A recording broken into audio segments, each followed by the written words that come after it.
Olá, queridos! Continuando com a nossa série de videoaulas, né? A respeito de temas sugeridos por vocês no Instagram, no meu Instagram, professora Juliana Andrade. Hoje eu venho falar um pouquinho sobre a Lei Maria da Penha, que é a lei número 11.340 de 2006, tá? Aqueles que já são meus alunos ou já foram, por favor, peguem aquele mapinha mental que a gente fez em sala de aula para que você possa acompanhar a aula por meio desse mapa. É certo que há algumas alterações promovidas agora em 2019, né? Além das promovidas em 2017 e 2018 na referida lei. Mas você já com o mapa mental em mãos, que eu estou seguindo aqui também, você vai ter muito mais facilidade em acompanhar a minha aula. Aqueles que não tenham, eu sugiro que peguem um caderno e vão anotando, né, fazendo anotações aí a respeito da aula, tá?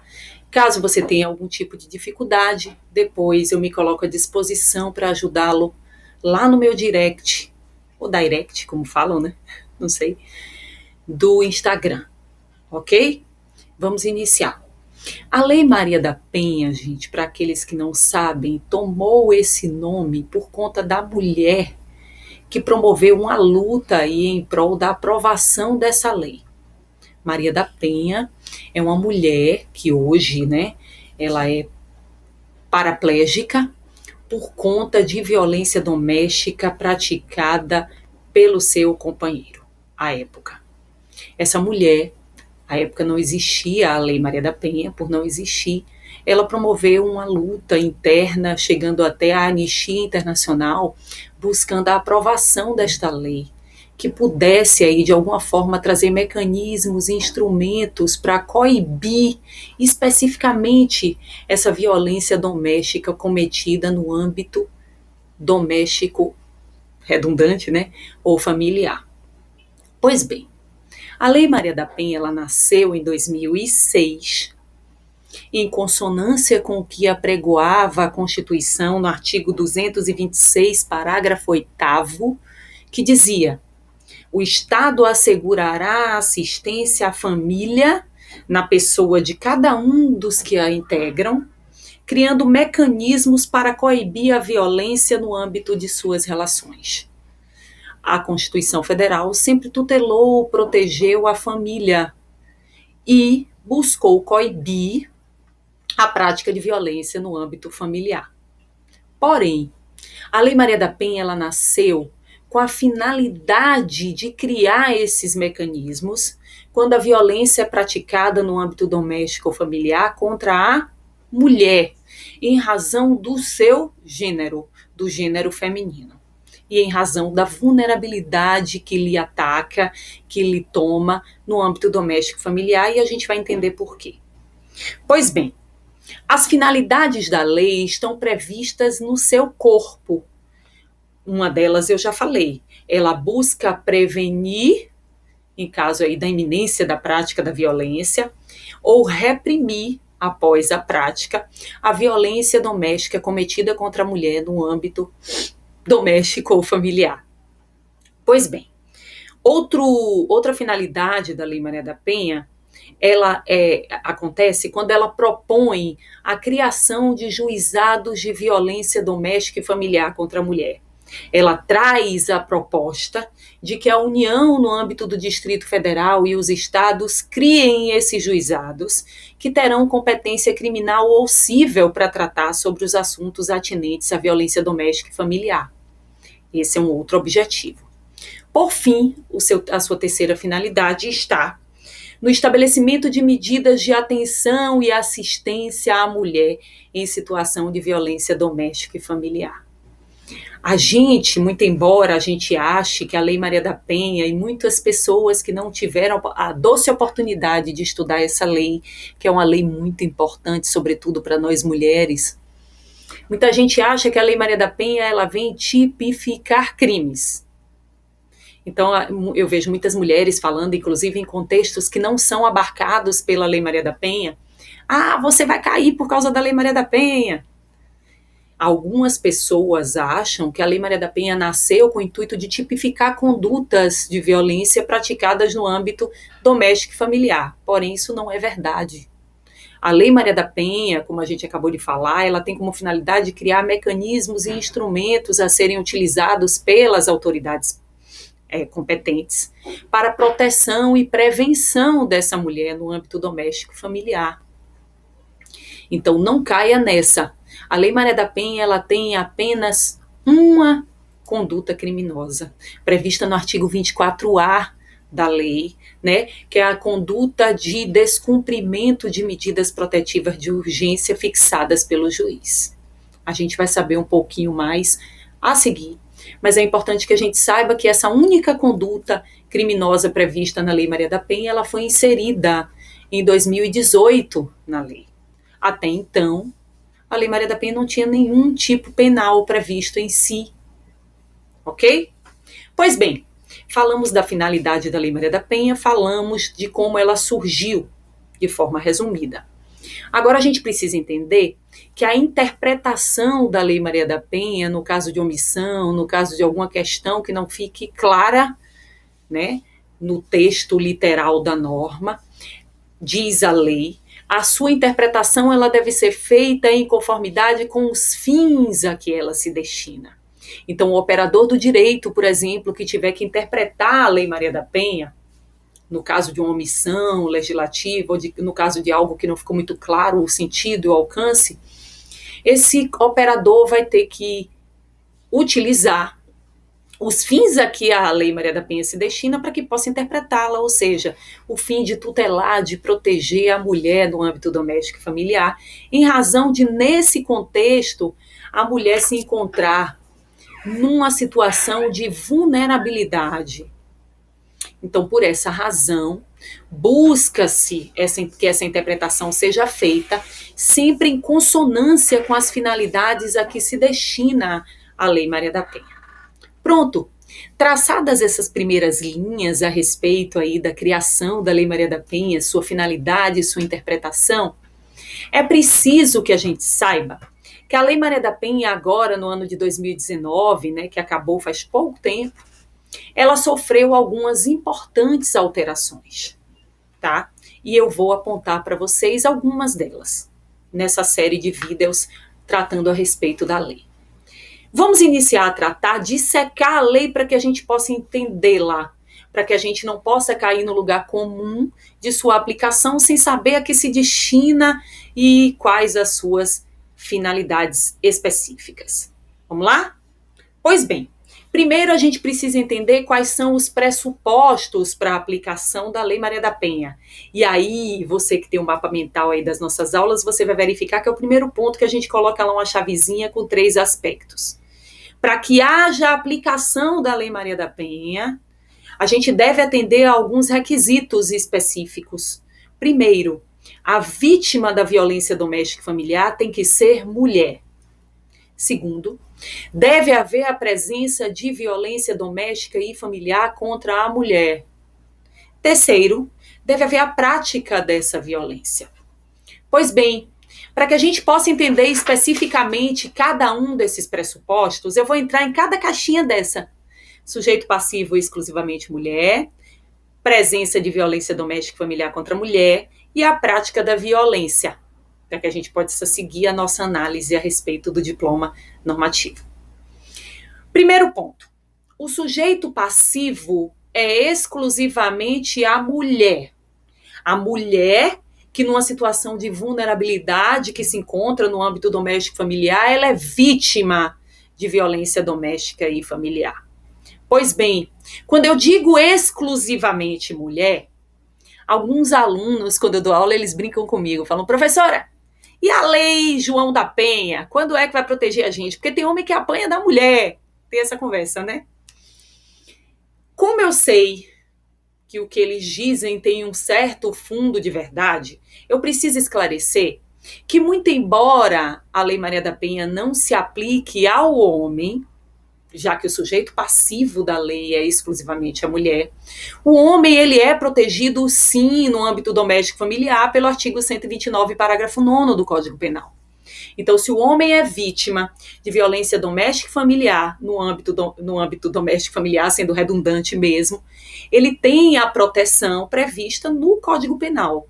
Ele pode, sim, responsabilizar essa mulher, essa irmã, enfim, para que ela sofra aí as consequências da sua conduta, ok? Mas não há aplicabilidade ao homem enquanto sujeito passivo aqui na Lei Maria da Penha, que fique bem claro.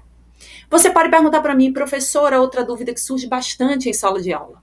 Professor, os transexuais femininos, eles se beneficiam, são protegidos por essa lei? Na literalidade da lei, não há essa tutela. A lei não dispõe especificamente a respeito dessa tutela.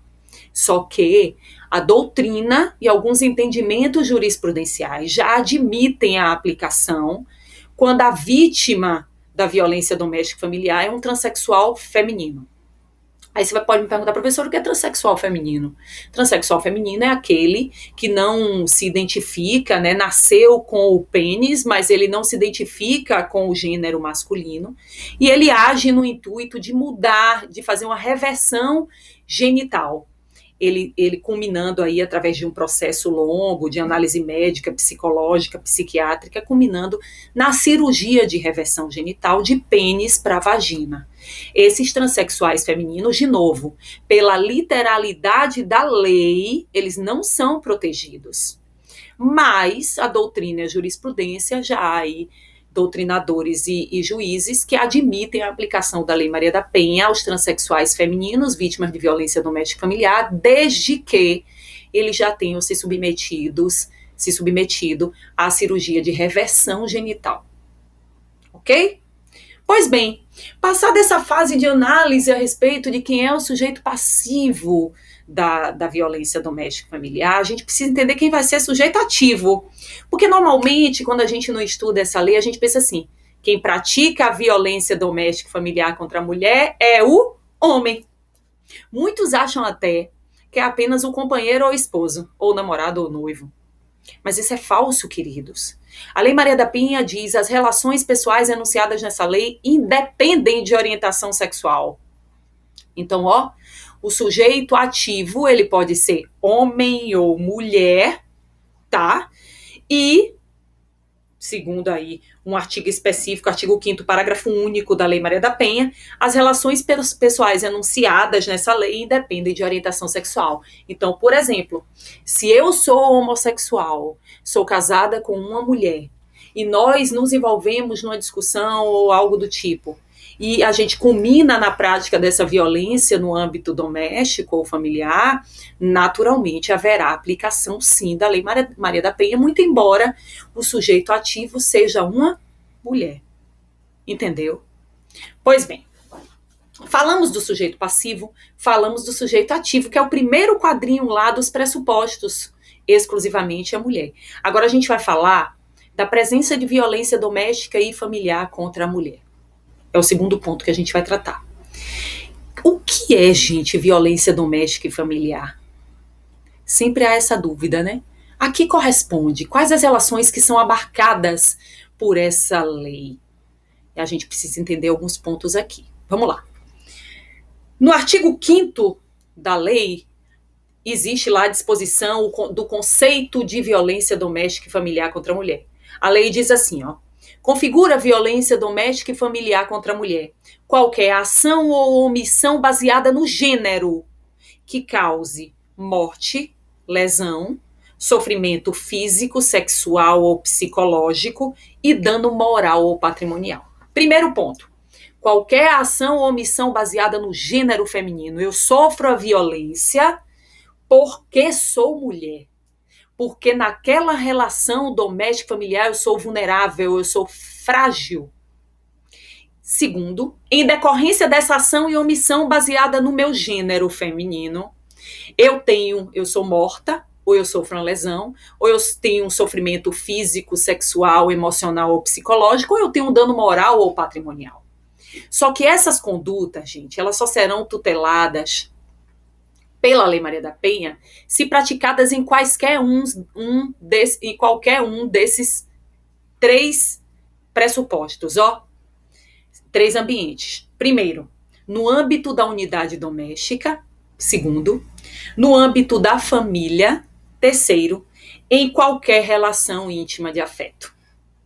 Então, qualquer ação ou omissão baseada no gênero que cause morte, lesão, sofrimento ou dano no âmbito da unidade doméstica, no âmbito familiar ou em qualquer relação íntima de afeto. No âmbito da unidade doméstica, aqueles que residam num espaço permanente, num espaço aí de convívio permanente de pessoas, né? Sejam ou não parentes, tenham ou não um vínculo familiar, inclusive as esporadicamente agregadas. Vejam, se eu moro com o meu esposo e o meu filho, e alguém do interior fala assim, Juliana, eu preciso ir a Salvador para fazer uns exames durante uma semana, e me pede o favor de permanecer durante uma semana na minha casa, e eu permito, durante a semana que essa pessoa permanece na minha casa, ela é considerada participante da minha unidade doméstica. Ela, embora ela seja esporadicamente agregada, ela esteja ali por um prazo, um tempo, ela é considerada no contexto da minha unidade doméstica para fins de prática de violência. Então, se essa pessoa, essa mulher, ela sofre uma violência durante o período que ela está na minha casa, ela pode buscar a tutela da lei. Que ela estava vivendo no espaço de convívio permanente, ainda que temporariamente. Segundo ponto, no âmbito da família. Diz a lei que a família é a comunidade formada por indivíduos que são ou se consideram aparentados, unidos por laços naturais, afinidade ou vontade expressa, e que traga, gente, a questão do estado de vulnerabilidade que eu falei para vocês. Então, se eu convivi durante a infância no interior com uma menina que era minha amiga, que a gente dizia assim, você é irmã que eu nunca tive, eu considero essa pessoa um parente, né?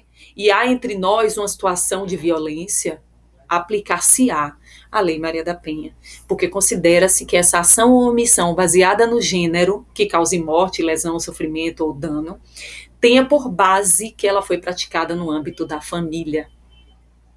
A professora, mas não tinha o mesmo sangue, não importa. A Lei Maria da Penha diz que são ou se consideram aparentados. Terceiro ponto, em qualquer relação íntima de afeto. E a lei diz assim, ó, observe, esse é importantíssimo. Na qual o agressor conviva ou tenha convivido com a ofendida, independentemente de coabitação. Então, se eu tive uma relação íntima de afeto, seja ela por que prazo for, porque a lei não propõe nenhum prazo para essa relação, né? E ela envolve aí um relacionamento íntimo, sexual mesmo, a doutrina diz. Se eu tenho essa relação íntima, gente, e acontece, muito embora a gente não esteja mais junto, por exemplo, a pessoa conviveu comigo, foi meu noivo por um tempo, foi meu namorado por um tempo, em relação, a violência doméstica, a violência praticada contra mim por essa pessoa que conviveu comigo, independentemente de ter coabitado ou não, morado no mesmo teto ou não, aplicar-se a Lei Maria da Penha. Professor, ainda que vocês nunca tenham morado juntos, sim, ainda que a gente nunca tenha coabitado, isso chove em prova de concurso. Então, ó, se essa pessoa se vale dessa relação íntima de afeto que teve comigo, da confiança que eu tenho nela, ou seja, do estado de vulnerabilidade que eu tenho diante dela, aplicar-se a Lei Maria da Penha. Pronto, concluímos a segunda caixinha aí que nos propusemos a falar, né, enquanto pressuposto para a aplicação da Lei Maria da Penha. Agora a gente vai falar da prática de violência. Que tipo de violência, professora, a Lei Maria da Penha traz? Ela traz em rol exemplificativo e por isso ela não exaure as hipóteses. Ela traz a violência física, psicológica, sexual, moral e patrimonial. Ela fala a respeito dessas 5 violências, dessas 5 formas de se praticar a violência. Muito embora ela não exaure, ela não acabe, não conclua aí a sua análise, já que o rol é exemplificativo. A violência física, gente, é a violência mais fácil de se detectar. é aquela que causa uma afronta à integridade física da mulher, tá? Segundo, a violência psicológica é aquela conduta que causa um dano emocional, um constrangimento, a diminuição da autoestima da mulher, né? E é a mais comum e a de mais difícil detecção, porque muitas mulheres elas sofrem essa violência psicológica de forma tão grave que elas não percebem que estão sendo violentadas, tá? Vigilância constante, isolamento dessa mulher, né, chantagem, enfim, tudo isso é violência psicológica, segundo a Lei Maria da Penha. Violência sexual, qualquer conduta que constranja a mulher a manter ou a presenciar uma relação sexual não desejada, que ela não desejou, né? Que a constranja a abortar um filho, a realizar um matrimônio, a engravidar, que a impeça de usar métodos contraceptivos, tudo isso é violência sexual. Violência patrimonial, qualquer conduta que configure retenção, subtração, destruição dos instrumentos de trabalho, de seus objetos, documentos pessoais, bens, tudo isso também é violência doméstica, intitulada como patrimonial. Violência moral, qualquer conduta que configure calúnia, difamação ou injúria contra a mulher. E aí a gente precisa lembrar da diferença entre calúnia, difamação e injúria, que são crimes contra a honra.